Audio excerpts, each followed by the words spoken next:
నా పేరు మోహన్. మాది బీపెట్ మండలం జనగామ విలేజ్. మా గ్రామంలో ఒక ప్రజాప్రతినిధి అంటే నలుగురికి ఆదర్శంగా ఉండవలసిన ప్రజాప్రతినిధులు నేడు ఏ చిన్న స్థలం కనబడ్డ కబ్జా చేసినట్టు శురువైపోయింది.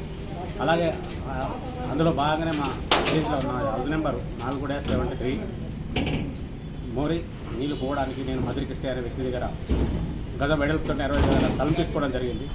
అట్టి జాగను అటు చివరన ఉన్న పాతరాజు సుమారు 35 గజాల వరకు ఆక్రమించేసిండు. ఆ తర్వాత మా నడిపోయిన కొడుకు మా ఇంటి పక్కనే ఉంటుంది. వాళ్ళు మధ్యలో దగ్గరనే కొన్నారు జాగా, కానీ నా జాగాను కూడా కబ్జా చేస్తూ గోడ పెట్టేసిండు. దీనికి అంతటికి కారణం మార్కెట్ కమిటీ చైర్మన్ పాతరాజే. ఆయననే మన ఎస్ఐ వచ్చినప్పుడు కూడా ఆయనే మాట్లాడిన మొత్తంగా నేను తీయమంటాడు. నాకు అమ్మిన స్థలం అమ్మిన వ్యక్తి వచ్చి సైతం చెప్పడం జరిగింది, ఇది మోహన్కి నేను అమ్మడం జరిగింది, ఇది మోహన్ జాగా, మోరి నీళ్ళ కోసం నేను అప్పుడు ఇచ్చిన, దీనికోసం ఇవ్వలేదు, అమ్మడం జరిగింది, ఆయన కొనడం జరిగింది, అక్రమంగా గొడవ పెట్టిండని చెప్పడం జరిగింది ఆయన.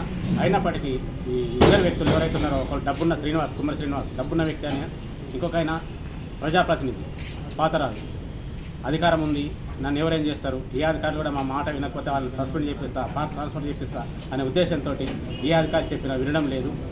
ఇప్పటి వరకు ఏం చేస్తారో చేస్తారు.